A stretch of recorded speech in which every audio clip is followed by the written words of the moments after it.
I've been here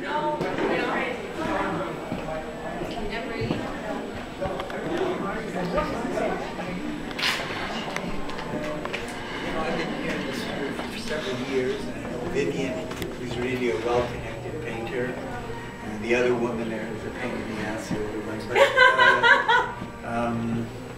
But you're, and I also know the salon because I go to Angie, who was okay. It's a laugh for me. All right. But,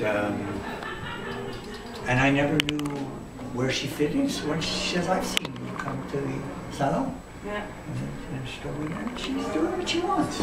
And she's evolving. I see that. Yeah, exactly. At the beginning it was a little gimmicky, a little cutesy, you know, your dollar store shit. And then it became, you know. To find your voice in anything, you have to go through. Oh, you gotta go through. And, like, all the crap absolutely. To get to where you need to be. You do. So, I wanted to ask you first, what is your name? Bram Rubinger. Rubinger? Rubinger, yeah. Rubinger. Very nice meeting you. Now, I wanted to tell you, the reason why I love your painting and see the backsides, because nobody can see the backsides. That's true. Like, I walk, I have no idea what my backside looks like at all. And someone took a picture of it once, and I stared at it for hours because I couldn't believe it. I said, you know what? I've been living my life with this backside, never knowing what it looked like, and it was beautiful. So for me, when I see paintings like this, I always go like, there's part of me, it's like that person who has all these experiences that they don't know part of something that makes them so beautiful. So for me, the fact that it's like, I won't say weeping, but there's something, what I see in it. Now, like, I'm fascinated by what you think and what you see in it and why you created it. Well, firstly, I was sort of forced into this. You were? Yeah, because obviously I would like to sell my paintings. Yes. I put a lot into them. Full frontals are very hard to sell. Like Men forget about it. Oh, yeah? Yeah. But so what I have to do is I have to work with poses that shows a woman backside or maybe a side, part of a breast, but the back. And I think I've fallen in love. I mean, I think backsides of women and men are absolutely, they've been underplayed, you know, and they are one of the most beautiful parts of the anatomy. Mm. Okay? I'm obsessed with the back. And yeah, you're right. We don't walk around looking like this, like right? that. You know, that's hard to do. But I really enjoyed it.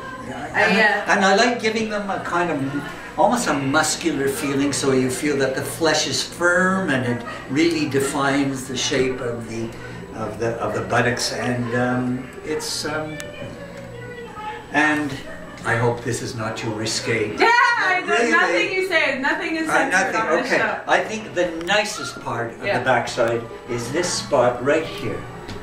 Yeah. Right here and right here. And that's amazing because that's where your bone is. That's where I have the most trouble. Yeah. Exactly.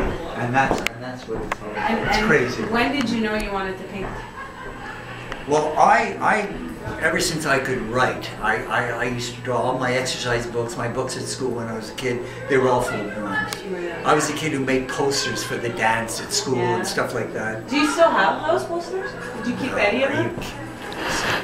It's not being silly, actually. And then I went to art school for a couple of years in London. I lived on about $4 a month, you know. It was nothing, it was very cheap in those days.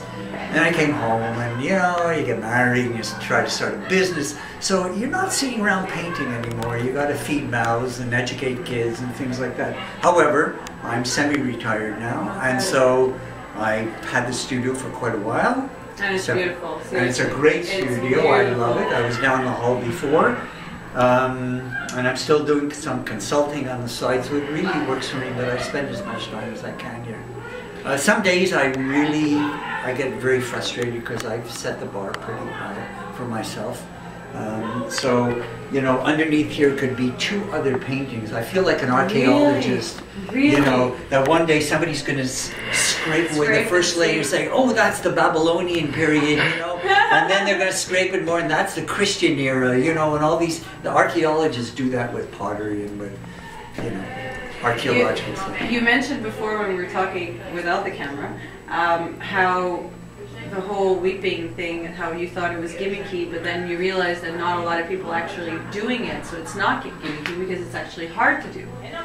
Why did you even want to do it in the first place?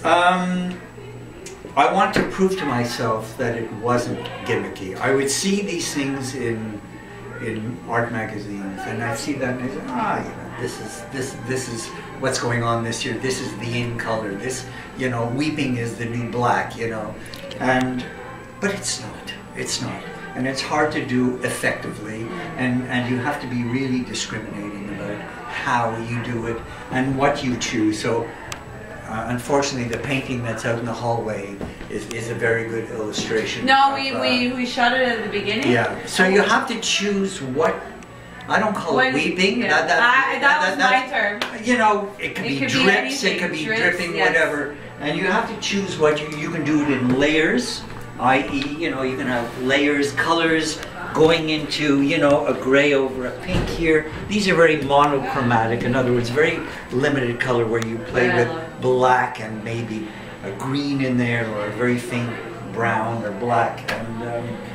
And then I took this, which initially was a fairly straightforward painting, and then I said, it's too straightforward. It's a strong painting because there's good contrast here, and there's a lot of fun going on in leaves. Who knew how many colors there were like that in leaves? But there are. And then I said, okay, I'm going to push it one step further, and I put some highlights in here, and I let it drip over the dark green leaves. Because I think that kind of peachy color over the green is really quite beautiful. Striking. It's striking. And it's a really, we call them complementary colors. Yeah. And I call them complementary colors too. And if you see that on a complementary with an E, C-O-M-P-L-E, not an I. And if you saw that in somebody's dining room frame, it would blow your mind. I know, exactly. I don't want to be arrogant about it, but I'm very critical and very demanding of my work, and when it doesn't work, it doesn't work. Yeah. But when it works, it just feel good about it. You feel magic a little bit. Yeah. You feel magic in your figures. Exactly. Well, thank you very much. I really appreciate this. It was a pleasure getting to know you a little bit through your paintings. Okay. And I wish you success with your site. I just dropped some wine. That's all right. I'm gonna lick it. And on that note, thank you very much. Pleasure.